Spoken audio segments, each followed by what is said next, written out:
So,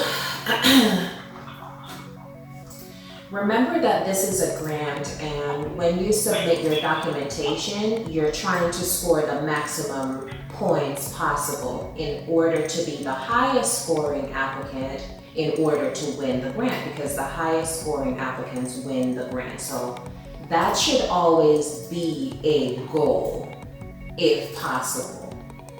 So why should that always be a goal if possible? So for the section 202, in order to score the maximum points for leverage, you have to bring 90% of the total development costs yourself.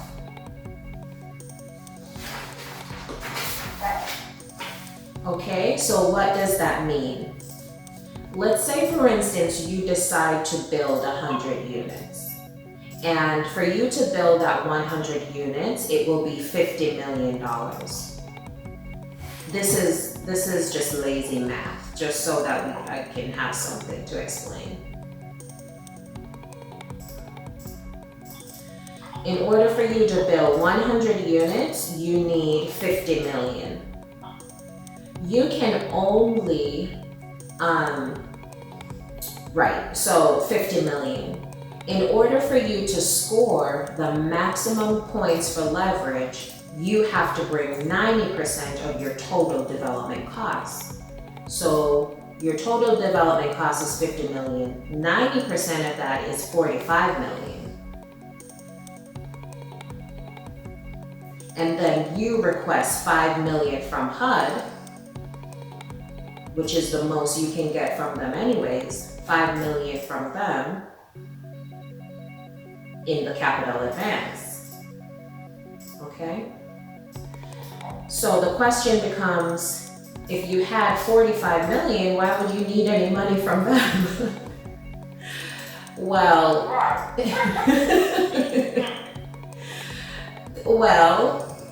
the reason for that is because in order for you to score maximum points, you have to bring 90%.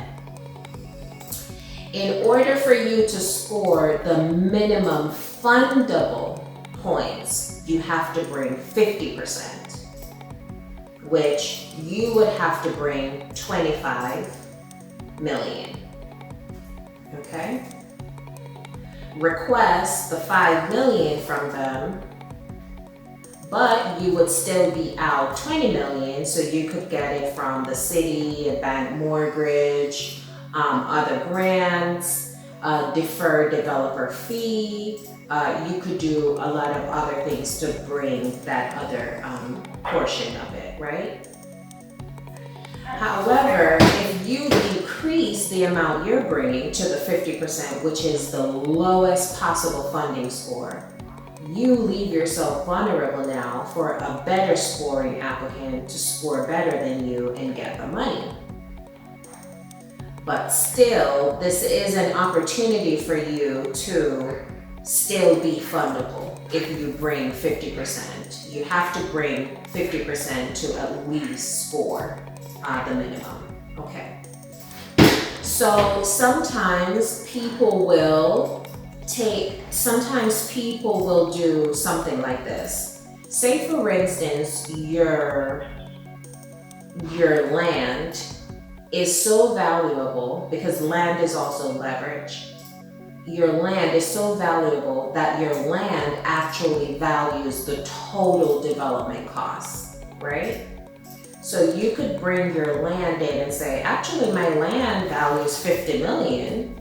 So I'm gonna bring my land as leverage and I'll just ask you for the 5 million to build. Because, you know, for some areas, land is extremely valuable, right?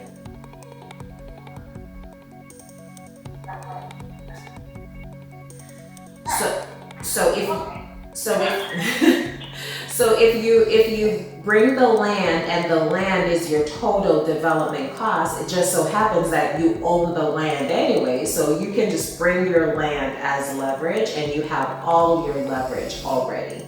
So you're good there. So all you need to do is just pay for the other expenses. So you can do it that way. But say your land doesn't really cost that much, meaning it doesn't value that much. So you have to go a different route. Say you have exhausted everything. You got $1 million from the city, you had $5 million yourself, your developer deferred his or their fee, and you're still short. You can take out a bank mortgage. The issue with taking out a loan is that if you take out a loan, you can't, and you have debt finance on the units, you cannot ask for PRAC for the units. So only the units that you did not use the debt finance for, you can ask for PRAC. So say you take out a loan to build 50 of the 100 units, then you can only put PRAC on the other 50 units. Because you can't, if you use debt finance for any of the units, then you cannot ask for PRAC for any of the debt finance units. Okay? Okay, so I have a question. Yes. So for the PRAC, you said 75% for the PRAC? Repeat what you just said. I'm sorry, the PRAC? Mm-hmm. That's 75% of the operating cost? Yes, 75% of the operating cost per year is what HUD will give you in a project rental assisting contract, which is the PRAC. Okay. But you can't use that PRAC if we took out a loan. Yes. So some of the deals that I saw where just to bring leverage, the nonprofit will get a bank loan, but they'll only say that the loan is for a portion of the units, not for all of the units. So they leave some units free so that they can get the PRAC for some of the units.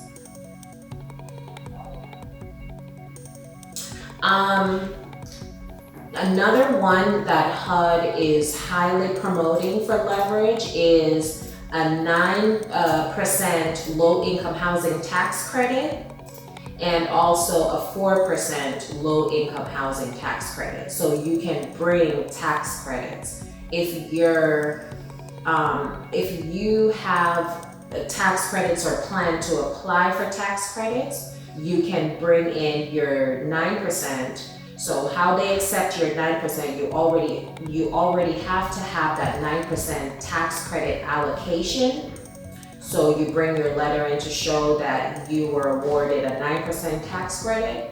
Or if it's the 4%, you bring an investor letter stating that they'll buy your 4%, because normally the 4% is non-competitive, but the 9% is extremely competitive. Yeah, we know about that. So a question I have for you now. What are your plans for tax credits? Do you think have you applied for any tax credits, or do you think you want to pursue tax credits to help with this deal? All right. So since the 4% is non-competitive, that's possibly the one that we would go after. So here is what it looks like to me to bring our leverage. You already have your land, so whatever the value of the land is, you would get 4% tax credit, low income housing tax credit. You could possibly get the developer to waive their fee, developer waives fee.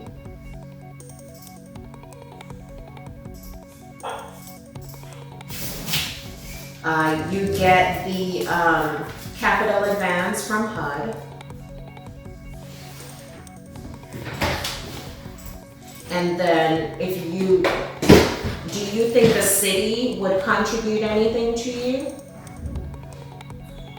We find out Okay. The HA could also give some reserves. Okay. So what I've So the identified. developer has, sorry. Oh So no. the developer has to be a non-housing authority entity, correct? No, the developer can be any entity as long as the developer has the experience to develop. So the developer could very well be the housing authority. As long as the developer has experience developing a multifamily, especially if it's a 202, because for the section that we have to talk about the developer must have certain type of experience, which is they must have had a role in developing a deal like this one. So in order for us to score good points for that section, we have to show that the developer has the experience. Okay?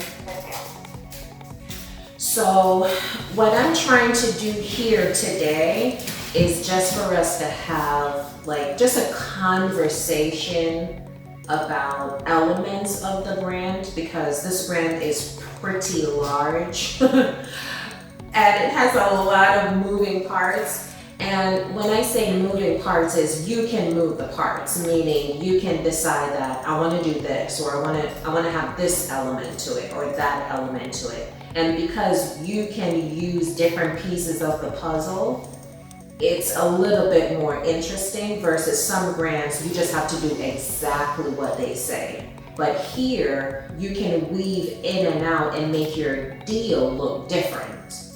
You can put the development together in different ways. So, because think about it this way. Some people will say they already some people will come in and take out a bank mortgage to build. So they have half of it, which is a bank mortgage. They ask for the full 5 million, and then they forego all of the PRAC. So they don't want any of the PRAC from HUD. They just want all of that 5 million to build. So they do capital advance, but because they mortgaged everything, they're like, okay, I'm gonna forego the PRAC part. Another thing about the PRAC is they say that they'll put you under 1 year of PRAC, but you can convert the property over to project-based Section 8 after a year. So some people will just do that anyways.